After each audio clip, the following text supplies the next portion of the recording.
নমস্কার সবাইকে। আনসোল 70-তে আপনাদের আবার স্বাগত জানাই। আজকে আমরা দেখে নেব ক্যাশ ফ্লো কি এবং এটা কোম্পানি সিলেকশনের ক্ষেত্রে কতটা ইম্পর্টেন্ট। দেখুন, সহজ ভাষায় ক্যাশ ফ্লো হচ্ছে একটা পার্টিকুলার টাইমে একটা কোম্পানির হাতে কত টাকা এসছে আর কত টাকা গেছে, তার যে হিসাবটা সেটাকে আমরা ক্যাশ ফ্লো বলি। প্রফিট থেকে আমরা জানতে পারি কোম্পানি কত টাকা আয় করেছে, কিন্তু ক্যাশ ফ্লো থেকে আমরা জানতে পারি কোম্পানির হাতে এক্স্যাক্টলি এখন কত টাকা আছে। সে কারণে স্টক সিলেকশন বা কোম্পানি সিলেকশনের ক্ষেত্রে ক্যাশ ফ্লোটা ইকুয়ালি ইম্পর্টেন্ট। তো এবার দেখে নেওয়া যাক ক্যাশ ফ্লো যদি আমরা না জানি কোন জিনিসগুলো আমরা মিস করব। সব থেকে প্রথম আমরা এই জিনিসটা জানতে পারবো না কোম্পানির হাতে এক্স্যাক্টলি এখন কত টাকা আছে।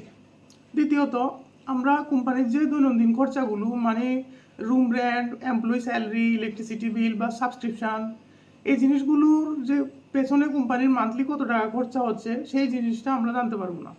তৃতীয়ত, কোম্পানির হাতে যদি নগদ অর্থ না থাকে তাহলে কোম্পানির যে বকেয়াগুলো বা লায়াবিলিটিসগুলো সেগুলো মেটাতে সমস্যা হতে পারে।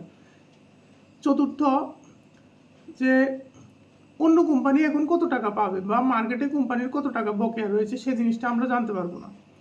আর পঞ্চমত হচ্ছে কোম্পানির লাভ হচ্ছে কিন্তু সেটা শুধু হিসেবের খাতায়, আসলে কিন্তু কোম্পানির কাছে অত টাকা আসছে না, সেই জিনিসটা আমরা ক্যাশ ফ্লো না জানলে কোনোভাবেই জানতে পারবো না। সেই কারণে কোম্পানি যখন রিসার্চ করবেন ক্যাশ ফ্লোটা অবশ্যই দেখবেন।